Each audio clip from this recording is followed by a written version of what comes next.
Penanganan korban banjir membutuhkan uluran tangan dan kerja kolektif banyak pihak agar korban bisa cepat tertangani. Salah satu yang ikut terjun langsung membantu korban luka akibat banjir di Aceh adalah dokter relawan. Misinya adalah aktivasi RSUD Langsa agar kemudian bisa menampung pasien dari daerah lain yang rumah sakitnya berhenti beroperasi. Lalu bagaimana kondisinya di sana dan juga apa kebutuhan yang paling mendesak, kita akan bergabung dengan Dr. Luther Napitupulu, dokter relawan tim RSCM Peduli. Selamat siang, Dok. Ya, selamat siang. Baik, Dok, saat ini semua tim relawan sudah berada di RSUD Langsa yang kami dapatkan informasinya. Kemudian sejauh ini apa yang direview oleh tim dokter relawan di sana, karena kan harus aktivasi. Itu artinya kendala-kendala apa saja yang dihadapi sebenarnya oleh RSUD Langsa agar bisa beroperasi, kemudian kesulitan-kesulitan apa yang ditemui di sana dan bantuan-bantuan apa saja yang dibutuhkan. Ya, tim RSCM tiba di RSUD Langsa dari hari Rabu minggu lalu ya. Kami sudah berkoordinasi dan bekerja di sini setelah 7 hari. Kami berkolaborasi dengan Dinas Kesehatan Provinsi dan juga Dinas Kesehatan Kota serta Direktur dari Rumah Sakit RSUD Langsa ini. Saat itu yang baru beroperasi IGD, dan keadaan saat ini IGD sudah beroperasi diikuti juga dengan rawat inap, layanan kamar operasi, dan juga layanan ICU. Jumlah pasien per harinya semakin meningkat. Per kemarin layanan IGD itu menerima pasien sekitar 90, yang sebelumnya itu layanan IGD sekitar 40. Mungkin karena akses yang sudah terbuka dan informasi bahwa RSUD Langsa sudah mulai beraktif kembali, jadi pasien mulai berdatangan kembali ke RSUD Langsa. Tantangan terbesar yang ada dalam aktivasi rumah sakit ini adalah listrik. Jadi keadaan saat ini listrik masih belum stabil, kadang masih mati lampu, dan itu tentunya akan mengganggu layanan ICU dan juga kamar operasi.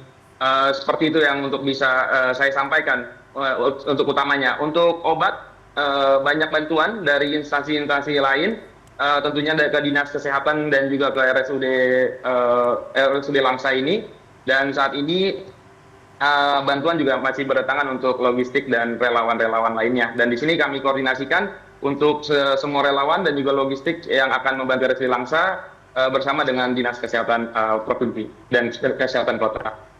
Baik, yang belum stabil adalah listrik, logistik, dan obat aman. Lalu bagaimana dengan SDM-nya, Dok? Ini kan relawan yang ke sana. Untuk aktivasi kemudian kan justru dibutuhkan SDM-SDM yang dari wilayah langsung. Bagaimana dengan hal tersebut?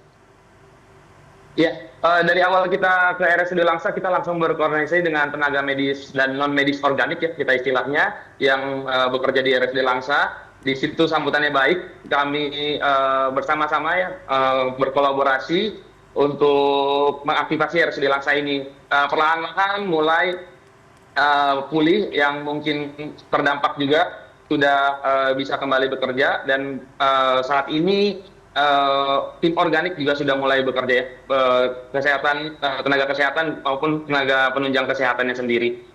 Jadi saat ini porsi yang untuk bekerjanya sudah bersama-sama dengan tenaga organik, tidak semuanya relawan. Baik, kemudian bagaimana dengan kondisi alat-alat di sana? Oke, untuk alat di ICU, ventilator, ada beberapa yang mengalami kerusakan. Lalu di kamar operasi, untuk meja operasi ada yang mengalami kerusakan karena terendam banjir. Yang paling vital di layanan kesehatan ini adalah radiologi dan juga laboratorium. Layanan radiologi hampir semuanya rusak total karena terendam dan memang alat elektronik.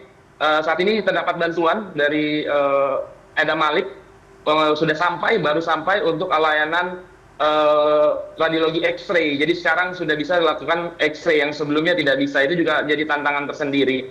Lalu untuk laboratorium baru bisa kami cek karena beberapa hari lalu mati lampu, jadi tidak bisa kami cek secara pasti uji fungsinya. Dan sekarang sudah bisa kami cek dan sudah kami data, memang ada banyak alat yang mengalami kerusakan sehingga pemeriksaan laboratorium sangat terbatas di RSUD ini. Baik, itu artinya sebenarnya masih banyak kendala namun berangsur-angsur bisa kemudian beroperasi ya. Tadi dikatakan juga jumlah pasien di IGD saat ini mencapai 90 orang. Keluhannya apa? Itu pertama, dan apakah banyak juga yang membutuhkan penanganan medis lanjut?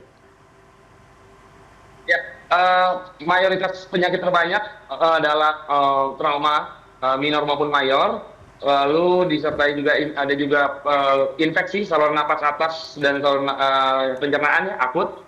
Lalu banyak juga pasien penyakit kronik yang sudah memiliki penyakit kronik tetapi timbul gejala akutnya. Contohnya misalnya pasien dengan sakit gula yang tiba-tiba kakinya luka dan butuh pertolongan medis. Sejauh ini layanan operasi juga ada 7 pasien yang sudah dilakukan operasi di rumah sakit ini. Dari hari Sabtu baru kami bisa aktifasi kamar operasi. Terus 90 pasien itu kunjungan perharinya di IGD ini. Ya. Kunjungan per hari itu artinya total lebih dari 90 ya yang saat ini dirawat Ya. di RSUD Langsa.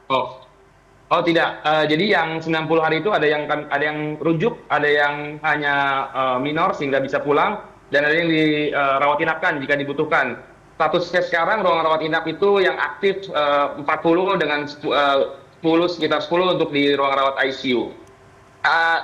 Pasien datangnya itu selain dari Langsa juga dari Tamiang, karena akses sudah mulai terbuka dari Tamiang ke Langsa, dan rumah sakit di Tamiang masih belum beroperasi secara aktif ya. Memang harusnya rumah sakit dari Tamiang segera diaktifasi juga. Baik, baik. Kalau yang dari Tamiang ini ada berapa orang dok? Dan yang dari dokter ketahui sebenarnya akses dari Tamiang ke RSUD Langsa ini memakan waktu tempuh berapa lama? Dari Tamiang ke Langsa itu sekitar 1 jam. Proses evakuasi pasien juga dibantu banyak relawan yang melakukan evakuasi beberapa pasien yang sekiranya gawat. Pertolongan posko medis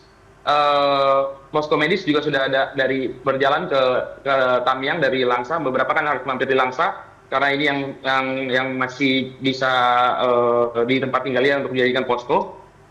Seperti itu. Lalu untuk data pastinya berapa dari Tamiang saya belum bisa merekap sejauh ini. Ada beberapa kasus yang memang karena tidak mendapatkan makanan, minuman, lalu mengalami dehidrasi dan berat sehingga dibawa ke RSUD Langsa. Baik, beberapa kasus mengalami dehidrasi itu artinya sebenarnya tidak sedikit pasien yang datang ke sana dalam beberapa hari sebelumnya tidak makan dan tidak minum karena tidak ada aksesnya. Iya, tidak ada akses. Baik. Kemudian tadi Anda juga sempat menyebutkan sudah ada 7 pasien yang dioperasi. Bagaimana kondisi mereka dan pada saat operasi ini kondisinya ideal atau tidak atau seperti apa? Kondisinya kamar operasi kita bisa lakukan di pagi dan siang hari ketika listriknya stabil. Lalu saat ini pasiennya dalam keadaan baik ya, selamat. 2 pasien sudah rawat jalan, dan sisanya masih dirawat dan lagi dalam pemantauan dokter bedah dan juga dokter penyakit dalam yang merawat di sini. Baik, terakhir dok, bagaimana kondisi teman-teman medis dan non medis yang sepertinya harus bekerja 24 jam di sana? Iya, dari tim kami memang secara bergantian kami atur shiftnya supaya juga tidak kelelahan, dan fokus kami juga kesehatan diri masing-masing dan juga relawan. Kami juga tidak mau menjadi korban selanjutnya dan juga malah merepotkan rumah sakit. Jadi saat ini bekerjanya juga kami atur sedemikian rupa supaya tetap bisa optimal dan memberikan pelayanan di RSUD Langsa ini bersama dengan tim organik dan di bawah arahan dari Direktur RSUD Langsa dan juga Dinas Kesehatan Provinsi dan juga Dinas Kesehatan Kota. Baik, tim relawan rencananya akan berapa lama di sana atau ada tenggat waktu ataupun tenggat kondisi yang kemudian diputuskan bisa meninggalkan RSUD Langsa? Oh ya, kami secara bergelombang akan datang ke RSUD Langsa dengan targetnya aktivasi seperti yang sudah disampaikan di awal. Tim pertama kami targetkan untuk membuka layanan rawat inap dan kamar operasi, sudah berhasil. Sekarang tim kedua akan datang untuk melanjutkan layanan sambil bekerjasama dengan tim organik yang ada di RSUD Langsa, dan kemungkinan akan ada tim ketiga yang selanjutnya akan memberikan bantuan mungkin akan ada penyakit-penyakit yang yang munculnya di fase-fase setelah tanggap darurat. Salah satunya mungkin juga adanya gangguan psikis dan juga mungkin mengejar imunisasi dan juga penyuluhan-penyuluhan kebersihan juga perlu dibutuhkan, yang itu akan jadi target tim 3. Tim RSCM nanti akan cara bergelombang sehingga sampai rumah sakit RSUD Langsa ini pulih dan bisa melayani dengan optimal. Untuk tenggat waktunya belum ada batasnya. Sejauh ini sudah ada tim gelombang 2 yang sudah hadir. Tim gelombang 3 akan rencana dipersiapkan dan mungkin akan di minggu ini atau minggu depan. Baik. Sesuai dengan kondisinya juga. Baik, itu artinya tim akan terus datang silih berganti hingga nantinya RSUD Langsa dapat beroperasi secara mandiri ya dok ya? Benar. Baik, terima kasih dokter anestesiologi relawan tim RSCM Peduli Sumatera Dr. Luther Napitupulu telah bergabung bersama kami di CNN Indonesia siang hari ini. Ya, terima kasih banyak.